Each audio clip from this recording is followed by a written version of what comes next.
여러분 안녕하십니까, 진성호입니다. 지금 이준석 대표의 반란, 그러니까 이제 나는 선대위의 직책은 맡지 않겠다, 윤석열 후보 알아서 하시라, 당신 책임이다, 이렇게 떠나버렸습니다. 자, 다 떠나서 이준석 대표는 지난번에도 사실상 당무를 거부하고 전국을 떠돌면서 윤석열 후보를 괴롭힌 적이 있습니다. 울산에서 불고기 파티를 하고 잠시 봉합되는 듯 했지만 이준석의 이 고질적인 병이 또 도진 것 같습니다. 다 떠나서 아무리 이준석 대표가 조수진 최고위원한테 불만이 있고 또 조수진 최고위원이 부적절한 행동을 했다 하더라도 이런 식으로 공개적으로 동네방네 떠들면서 나가버리는 이 무책임함, 이거 어떡할 겁니까?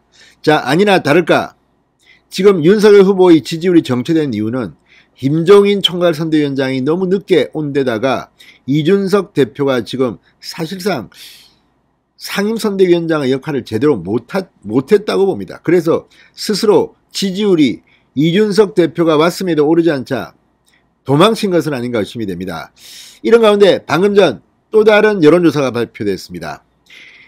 윤석열 후보와 이재명 후보의 격차는 줄어들었습니다. 그렇지만 여전히 1위를 차지했습니다. 이 아수라장, 이 와중에도 1위를 고수했습니다. 자, 그러면 앞으로 윤석열 후보는 1위를 고수할 수 있을까요?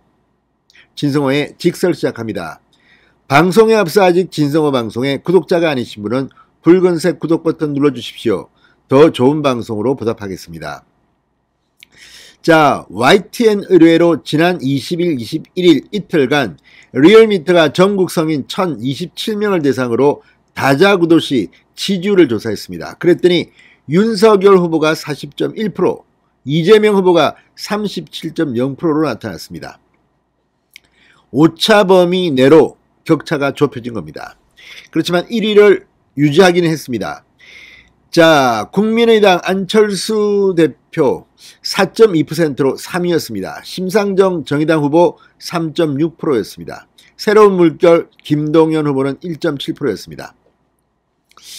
자, 이걸 보면 어쨌든 좀처럼 이 이강구도에서 안철수 심상정은 올라오지 못하고 있습니다. 지금 뭐 후보 교체론도 나오고 하는데도 이재명 후보 버티고 있고 심상정 안철수는 여전히 그 자리에서 맴돌고 있습니다. 자, 윤석열 이재명 가상 양자 대결에서는 윤석열이 45.6%, 이재명이 41.3%로 조사됐습니다. 정당 지지율은 국민의힘 37.2%, 민주당 33.9%였습니다. 자, 내년 정권 교체를 바란다는 응답은 52.5%, 정권 연장을 바란다는 답변은 40.2%. 이걸 보면 이제 정권 교체 여론도 상당히 많이 식은 것 같습니다. 이거 큰일 났습니다. 도대체 왜 지금 윤석열 선대위는 김종인, 김병준, 이준석 세 사람이 모였으면 이제 좀 잘하지, 아직도 윤석열 후보한테 핑계를 대면서 서로 이렇게 일을 못하고 있습니까?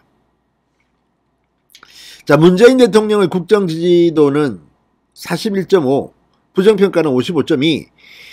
자, 이걸 보면 아직까지 희망은 남아 있습니다. 그렇지만 요즘 윤석열 선대위가 국민들 앞에 뭔가 새롭고 참신함을 못 보여주고 있다는 그런 반증이기도 합니다. 자, 어쨌든 이준석 사태를 빨리 봉합해야 됩니다. 오늘 오전 윤석열 후보가 김종인 총괄선대위원장과 긴급 회동했습니다. 선대위 개편론입니다. 이제 이준석은 안 올 겁니다. 김종인은 그렇게 판단하고 있는 것 같고 와서도 안 됩니다. 또 들어오면 또 중간에서 분탕질 치고 또 나갈지도 모릅니다. 이렇게 불안정하고 무책임한 대표를 선대위에서 다시는 받아들이면 안 될 것으로 보입니다. 윤석열 후보도 이준석에 대해서 상당히 격노한 것으로 알려졌습니다. 이준석 꼴도 보기 싫은 것 같습니다. 기자들이 이준석과 만남을 물어보니까 답도 하지 않았습니다. 자, 반면 김종인 총괄선대위원장은 이제 그립을 강하게 쥐겠다고 했습니다. 자, 국민의힘 이준석 대표가 사퇴한 뒤 오늘 윤석열, 김종인 두 사람이 사퇴 수습에 나섰습니다. 자, 오늘 오전 9시 30분쯤 서울 여의도 당사에서 만난 두 사람. 윤석열 후보가 김종인 위원장에게 사퇴 수습 권한을 일임했다고 합니다. 두 사람이 선대위를 효율적으로 운영할 방안에 대해서 앞으로 논의할 것으로 보입니다. 그런데 중요한 것은 이쯤 되면 정말 김종일 총괄선대위원장이 그동안 뭐 했는지를 묻고 싶습니다. 총괄선대위원장 넘버원 아닙니까? 선대위에서는. 그런데 후보를 좀 편하게 해주고 알아서 이걸 해야지. 회의도 그때 김종인, 이준석, 조수진 다 같은 회의실에서 했습니다. 그런데 이런 일이 벌어지는데 김종인도 완전히 이준석한테 개무시를 당한 겁니다. 박차고 나가고 과함 지르고 어디서 배워먹은 행동입니까? 나이를 이야기하는 게 아닙니다. 나이가 많든 적든 간에 당대표이자 상임선대위원장이면 총괄선대위원장이 회의를 주재하고 있는데 이렇게 과함 지르고 뭐 책상을 치고 나가고 이렇게 해도 되는 겁니까? 뭐 다 100번 양보해서 조수진이 잘못했다 칩시다. 그러면 그 자리에서 비판하고 이야기를 하면 됩니다. 그러면 김종인 총괄선대위원장이 정리하지 않겠습니까? 이거는 뭐 아래도 없고 위도 없고 이준석 정말 실망입니다.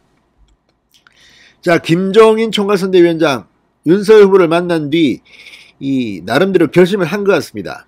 자, 김종인 위원장은 이 만남 직전에 기자들에게 이렇게 말했습니다.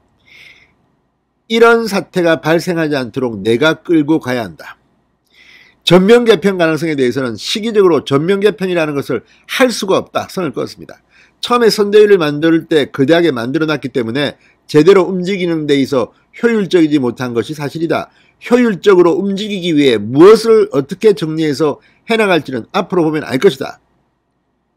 윤석열 후보는 회동 직후 선대위가 좀 더 효율적으로 운영될 수 있도록 우리 김종인 위원장께서 총괄선대위원장으로서 좀 그립을 강하게 잡겠다고 해서 저도 그렇게 좀 해달라고 말씀을 드릴 때 이렇게 말했습니다. 이 말 속에도 뼈가 있습니다. 김종인은 총괄선대위원장으로서 좀 그립을 강하게 잡지 그동안 왜 약하게 잡았습니까? 이렇게 사태가 터지니까 또 내가 이거 정권 위임 받아서 이렇게 할 겁니까? 아무튼 참으로 실망스럽습니다. 이제라도 김종인 정신 바짝 차리시기 바랍니다. 윤석열 후보도 정신 바짝 차리시기 바랍니다. 자, 이제 1위를 지키긴 했지만 아슬아슬합니다. 오차범위 내로 들어왔습니다. 이제부터는 올라가는 것만 걱정해야 됩니다. 진성호의 직설이었습니다. 여러분 감사합니다.